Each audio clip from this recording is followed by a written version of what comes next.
This week on Sport Fishing, it's part 2 of our adventure down the East Cape with Katie. In last week's episode, you saw us grant Katie's last wish. She was able to catch a striped marlin all by herself. Well, this week we're back down there fishing offshore again, and we have her brother and sister with us. Afterwards, we help a nonprofit release hundreds and hundreds of little baby sea turtles. So stay tuned for this week's exciting episode of Sport Fishing. I'm Dan Hernandez, and I live to fish. That's a nice vermilion right there. Yeah, this is what fishing's like. I have been fishing along the Pacific coast my entire life. Let me bring you in the action and share with you some great fishing tips along the way.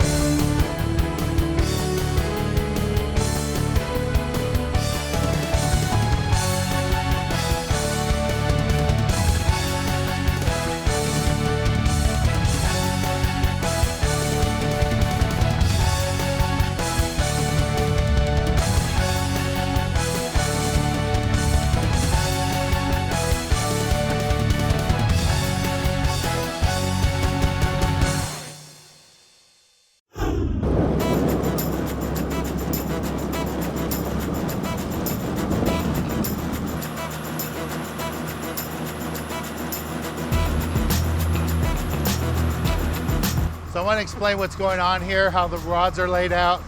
We're looking for marlin, and we're going to be trolling.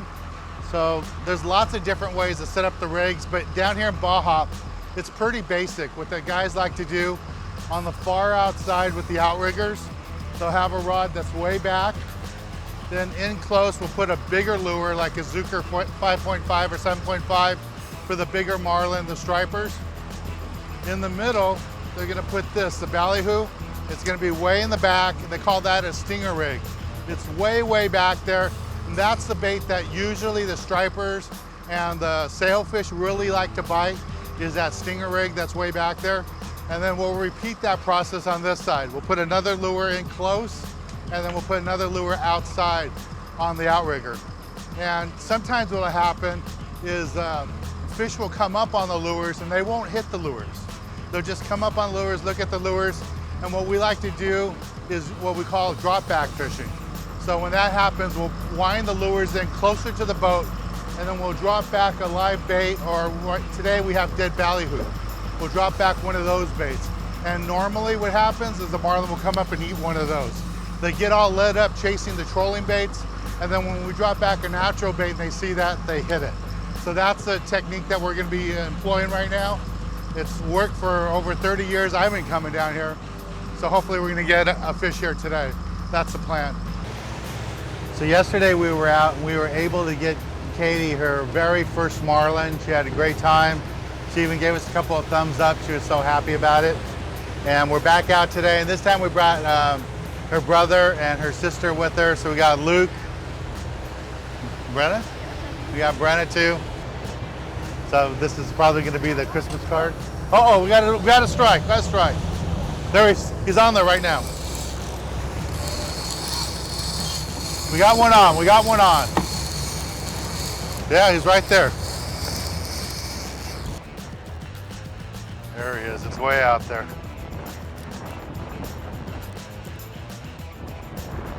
This one's a little bit too mean for her. Yeah, this one's a little big. We need those little ones for her. Okay, come here, Luke. Now you try. Yeah. Just turn the handle. There you go. One hand, come on. You wanted to pull on a marlin. This is a marlin.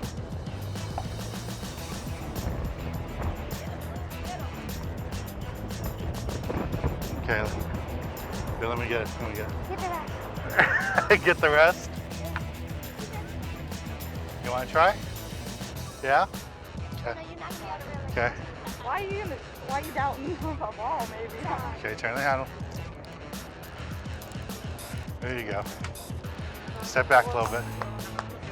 There you go. Go ahead. Can we ride them?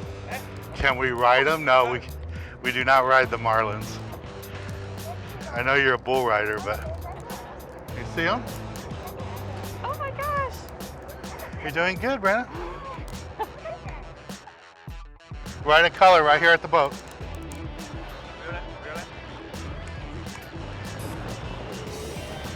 Beautiful marlin. Yep.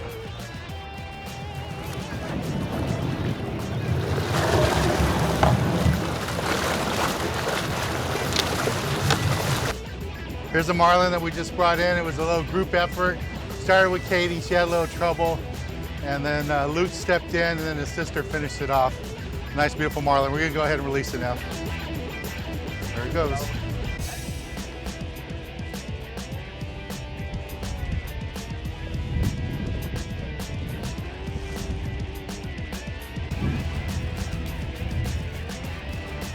There he goes. Beautiful marlin. Congratulations, good job. All right, we got her another marlin. Brandon, good job, good job. Woo! All right, we'll take a little break from the action here in the beautiful East Cape, and let's go take a look at the hotel, give you a little look at Palmas de Cortez. Nice job.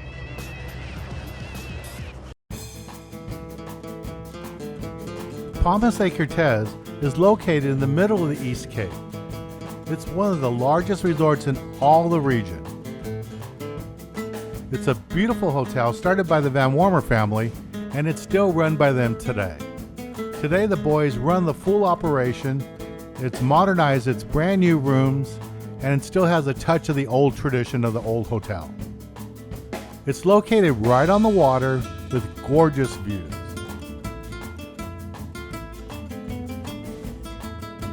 Offers several restaurants to dine at and a swim-up bar too. Hotel Palmas de Cortez is also popular for the large fleet of sport fishing boats that they run there. Palmas de Cortez is one of those resorts that lots of anglers like to visit when they're fishing down in the East Cape. So Casey, I know you guys have been dealing with a lot with everything going on. But what does a trip like this do for the family and for her? It brings us closer together and so many memories that if something does happen to Katie, our top priority is to make the best of every moment we are with her. And every day with her is a blessing and a new adventure. Yeah. So we're blessed that you guys had us and that hunt of a lifetime did all this for her. And everyone at the hotel and everyone who's pitched in to make her absolute dream come true. Thank you. Yeah, the Van Warmer family really stepped up and help put this all up for us. Yes. They even let us go on their personal yacht today. That is amazing. I've never been on their personal yacht. All for you, Katie. All for Katie. They said anything she wanted, they do. So what did Katie say last night about catching that marlin? She's been on cloud nine since she's caught that marlin. She's never stopped smiling. Oh yeah? Yes, sir. So now she's going to get that marlin mounted, take it home? Yes, sir. You going to put it on your wall? Oh, yes. That's good. Well, we have a little bit more fishing to do. Hopefully we'll get one more. If we get a nice small one, we'll let her bring it in all by herself like she did that very first one. But if we get another big one like that one we just had, I'll have to help out. We'll have Luke. Yes, sir. We'll get your daughter in there. That would be wonderful. Thank you so much.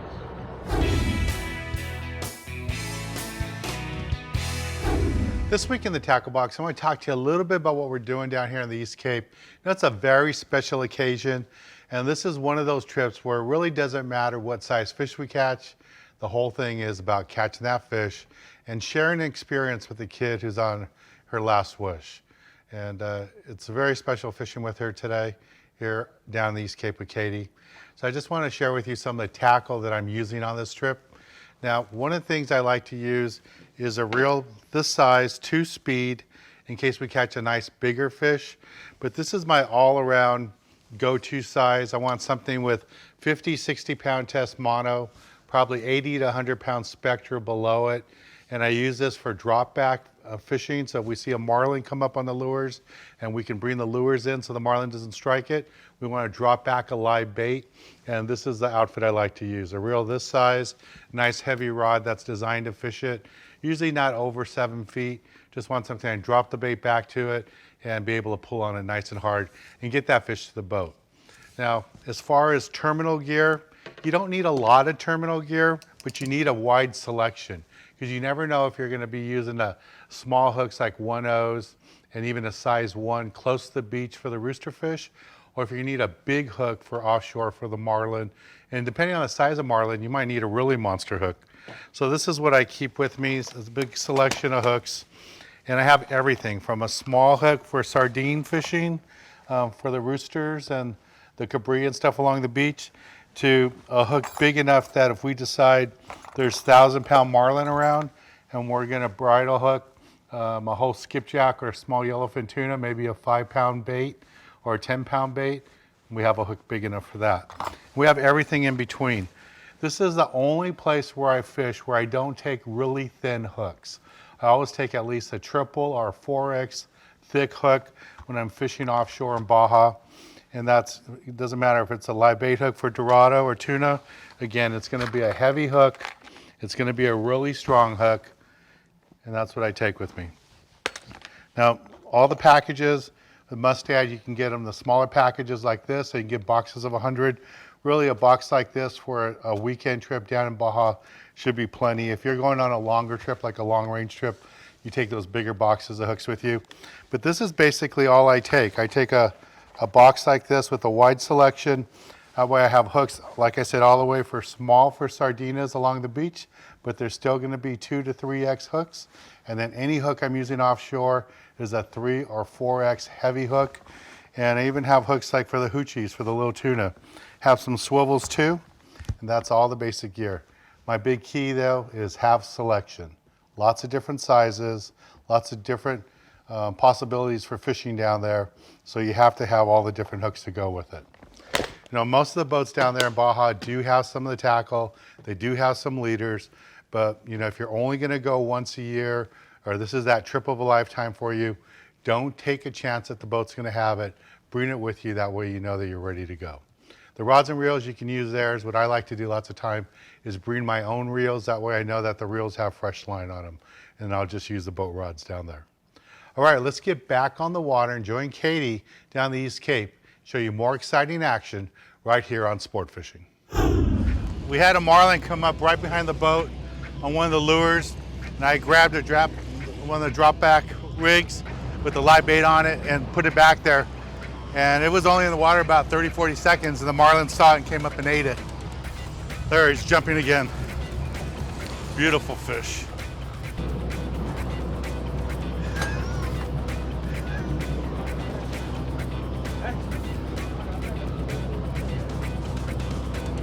Is it too hard? This is supposed to be the fun part. So I want Luke to have a little bit of fun. It's a challenge for him with his sister. So we're trying to let him experience what it's like to catch a billfish too.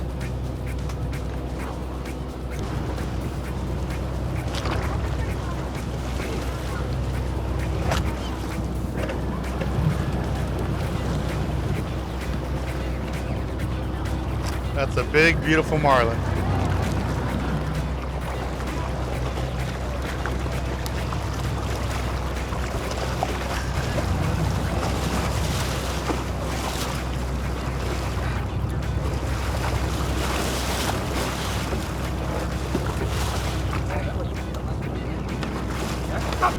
Go ahead and catch it really quick. All right, it's a marlin he just caught, his first marlin ever. He's out here fishing with his sister. Turn around real quick, get a photo. All right, we're gonna go ahead and release this guy real quick. All right.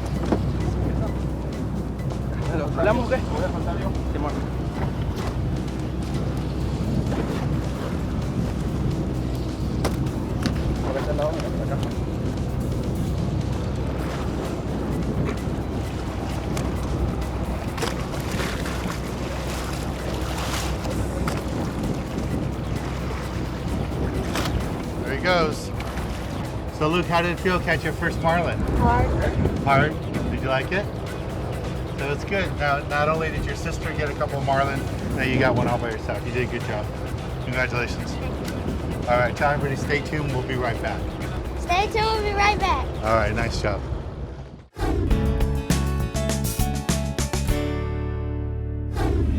Striped marlin is an offshore fish that lives in a wide range. Typically found in warm or tropical waters of the Pacific Ocean. They are commonly found in waters south of Point Conception, California. Striped marlin can grow to be over 14 feet long, with the world record weighing over 420 pounds. They feed primarily on smaller bait fish, but will also eat squid, crabs, and shrimp at times. Hey guys, today we're down the beautiful East Cape and we're in Los Corrales, and we're here for a special occasion to watch a bunch of sea turtles get released back into the ocean. This is a group here that does it. It's a nonprofit, local nonprofit that organizes it. This cage in here, they collect eggs all around the area. And part of the reason they do that is because there's so many forerunners and quad runners going on the beaches that they try to save those turtles by collecting the eggs. They bring them in a secured area here, they let them hatch, and then they release them out. So we're gonna be part of it, and then you can see a bunch of little tiny turtles right here ready to go. So let's go see what it's like. These baby turtles here were just born last night, and the guys are working together here to get them all ready to go to the ocean. And they have them in this protected area so that the turtles have a better chance to survive. Some of the hotels down on the other side of Los Corrales have barriers on the beach to keep the quad runners from running on the beach, because those quad runners would run over and kill all these eggs. So groups like this nonprofit, go around, collect the eggs, bring them in a secure area like this and let them be born, and then they're going to release them. And we have a bunch of, I'm guessing, Americans here watching the whole process, so it's kind of cool. We're a non-profit group. It's called Grupo Tortuguero de los Barriles. So Tortugueros means people who work with turtles. Grupo, it's a group of people doing this job. And most of them, my brother is the one who started this about 6 years ago. And I joined him 4 years ago. And since then we were just working, and plus nephews, my wife, brothers, we all help a little bit. And sometimes we have a lot of volunteers who like doing this. They come and help us. But it's totally a non-profit group. We don't get paid for doing this. This year we collect 500. I think we're gonna put back in the water, I think about 40,000 this year. Cool. And there's 1 in 1,000 who make it. So no. If we put in 40,000, that means we're pretty much saving 40 turtles. 40 will make it to the adults. The adults, yes. There's a turtle that came last night and laid this nest. Had 98 eggs in it. I just collect down on the beach, and this is how they look like. And after 45 days, we can have some baby turtles over here. How many are you guys doing? Like 400? I think the end is gonna have about 500. 500? In the 2 buckets. So I only have 240 in this. Yeah, 240 in there. I have 260 in this. So we're over the 500. Yeah, you're over 500.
For this week's tip of the week, I really don't want to talk about the number of fish we caught, our techniques, how we caught them. We did have a great trip and we caught a number of marlin, some nice rooster fish, even a couple of jacks too. But this week's tip really is appreciate every moment in life, appreciate going fishing. As you saw in today's episode wasn't about catching a monster-sized fish, it was about providing an opportunity for a dream to come true, a girl's last wish. And all this girl wanted in her last wish of life was to catch a billfish. She wanted to catch a marlin. She'd seen a marlin in SpongeBob and she dreamed about it, and she got all kinds of offers to go on all kinds of trips, and she reached out to me about taking her marlin fishing.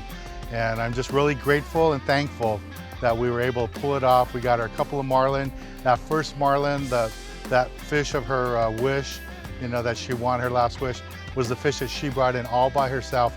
All I did really was hold the rod for her, and she did it all on her own. She found the strength somehow to do it, and she did it all by herself. So that's what this week's tip of the week is. Enjoy every moment on the water, enjoy your families and friends, and I'm really thankful and grateful I got this opportunity to help this young lady, Katie, get her last wish. I'd like to thank the Van Warmer family for making it all possible, helping us out with the rooms and the boats and everything. And I know Katie had a great time, her family had a great time. Her mother, Casey, keeps telling us the last couple of days how much fun her family's had, how much fun Katie had too. That's this week's tip of the week. Enjoy every moment, because you don't know when it's going to be over. And I'm really grateful we're able to provide a last wish for a really young, sweet girl. I'm Dan Hernandez, hoping you enjoyed this very special episode of Sport Fishing, and I hope you join us again next week as we go looking for more of the best in sport fishing.